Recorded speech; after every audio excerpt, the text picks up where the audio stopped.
Hello everybody, so a little bit different today. I've got three brand new, well I say brand new, they're not brand new, they're new to me. So yeah, I've got three new watches and I was planning to make individual reviews on each of these watches, but I just ain't got time. What ends up happening is you plan to do reviews and then everybody wants to send you watches, there's loads of good new releases, and you just don't find yourself having the time to review everything that you initially wanted to review. So instead, I'm just doing a super casual sit down. I'm going to show you the three watches inside this watch roll. I bought all three of these. A couple of these watches are really interesting. Again, apologies for the hat. I'm wearing my microphone on the front of it. I don't usually wear a hat when I record, but it's the best place to have it for the audio. So these aren't all like new. Like I've had some of these for a while. However, I've not reviewed any of these on the channel yet. So there's one vintage watch in here, there's then a neo vintage watch, and then a brand new watch. So what I'm going to do is I'm going to go in reverse order. I'm going to start off with the newest watch and then make our way to the oldest, because the oldest is a vintage Seiko that I think you guys are really going to want to see. So make sure you stick around to see that Seiko, because it's a bargain for what's on offer. If you haven't yet, hit the subscribe button. We're on the road to 100,000. We're close. We're so close. Please do it. Okay, so starting off, we have an AliExpress watch. I don't buy many of them because I've got a lot of watches, and you know, for me, a watch has really got to pique my interest in order to buy it, just because I already have a lot. Obviously, watch brands send me watches, so in order for me to spend my money on a watch, it has to be something genuinely interesting. Now, this is not necessarily an interesting watch. I think a lot of people agree on that. However, the reason I bought this one is because the price was just so ridiculously low. So this is a Militado.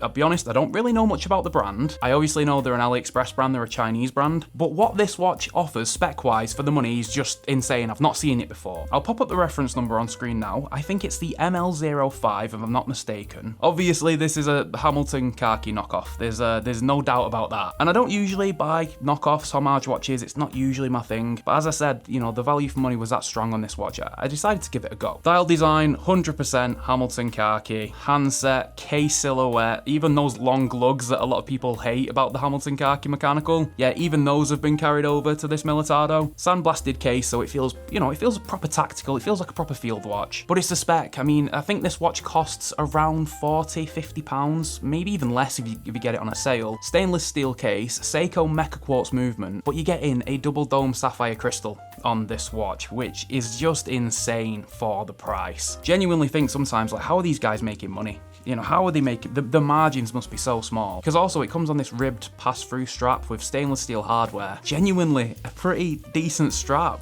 Size-wise, I think it's almost identical to the khaki mechanical. It's 38mm, lug to lug is around 45. Nice and thin though, because of course it is a Mecha Quartz, so there's no mechanical movement inside of there. I mean, yeah, it wears nicely. I mean, what can I say? You know, it's a classic field watch. The only thing for me is I've had this watch now for about 6-7 months. Genuinely been sat over there for 6-7 months, and I've just not reached for it. I've probably worn it once with the intention to review it and just never got around to it. It's so hard when you've got a larger collection of like really interesting micro brands with striking designs, you know, weird colors. It's hard to reach for quite a boring Hamilton khaki homage. Although, don't get me wrong, I fully appreciate what this watch offers. But yeah, great watch, highly recommend it. It's really well built. I mean, you can feel the quality in hands considering the price point that is. If you need a field watch and you're happy to shop on AliExpress, obviously factor that in. Definitely check this out. I'll leave an affiliate link in the description for it if you want to check it out. Also, if you're enjoying this little collection video, drop the video a like rating. I appreciate it. Okay, next up we have a watch again that I've had for a while, but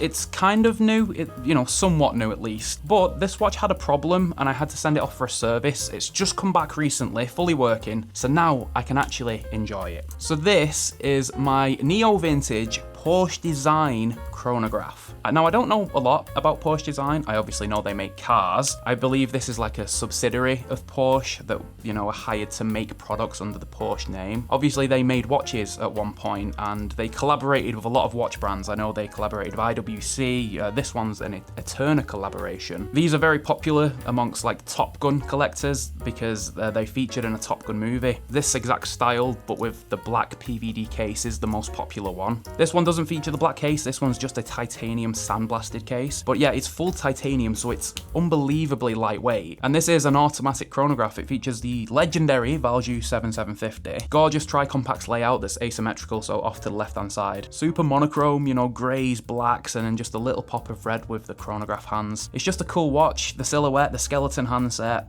I just think it's cool. I got this one for pretty cheap because it needed a lot of work doing to it. The day and date wheel wasn't working properly, and the screw down crown, the actual bit that you screw into, was inside the case. It was a mess. I sent it off to a local watchmaker near me called Primetime Watches. So shout out to Primetime Watches. They did give me a discount, you know, for full transparency. I will leave their link in the description below. But yeah, fully working now, date wheel fixed, crown fixed. And this is about 20 years old, and the condition is really good on it actually. Whoever owned this watch before me, whoever spent the majority of time with this watch, has taken good care of it. A few scratches on the bracelet, on the clasp, but nothing unusual. It's just a cool watch. You know, I've really gotten into my chronographs over the past couple of years. Mechanical chronographs are really cool. I like the super snappy action that you get with the buttons, and it's nice to have something that's just a little bit different. You know, it's not quite a luxury watch, but you know, it's knocking on the door of that sort of thing. Obviously, automatic chronographs are quite chunky, but because this is titanium, it fits on the wrist nicely. It's genuinely such a pleasant wear, and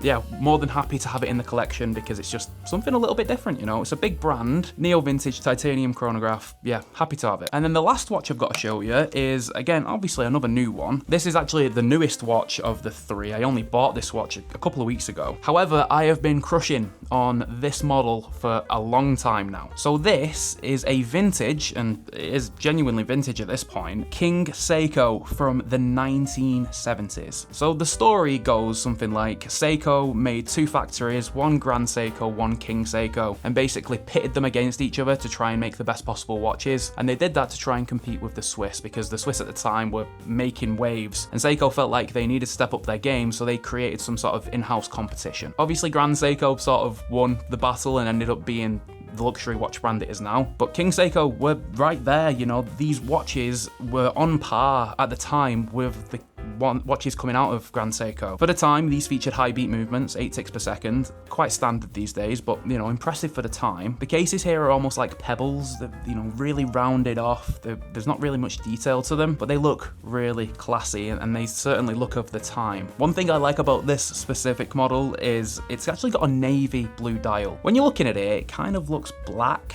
but in certain lighting conditions, that navy blue really pops through. And then you combine that with the applied Roman numerals that sort of have a polished finish to them. Honestly, when you catch this in the right light, it dances, it looks so good. Now you might be thinking, what's this awful strap I've got it on? It's the only 19mm strap that I've got in my collection. The biggest downside of these vintage King and Grand Seikos is that they tend to feature 19mm lugs. Interestingly, these do feature manual wind, so you can wind up the watch, and they also feature hacking seconds, which is funny because movements that they made after this, you know, like the 7S26 for example, didn't feature those two things. And these are a bargain as well. Everybody wants the Grand Seikos from the time, and these King Seikos just go a little bit under the radar. You can pick these up for under $500 easy. I paid exactly £300 for this one. Condition's really nice, it's running really well. Obviously factor in that, you know, these, it could break at any time, it might need a service in a year or two, you know, always factor that in. But to get something that's truly vintage, you know, 55 years old now, yeah, I'm super happy to have this in my collection. Can't wait to get a nice leather strap for it. So there you go, 3 new watches in my collection. Militado, Porsche Design, Seiko. So 3 different styles: military, chronograph, dress. I wanted to make individual videos on all these and sort of go through the stories of, you know, each of them, but I'm just a busy man. So I hope you enjoyed a quick look at 3 of my new watches in the collection. Thank you so much for watching. Have a great day. I'll see you in the next one. Bye for now.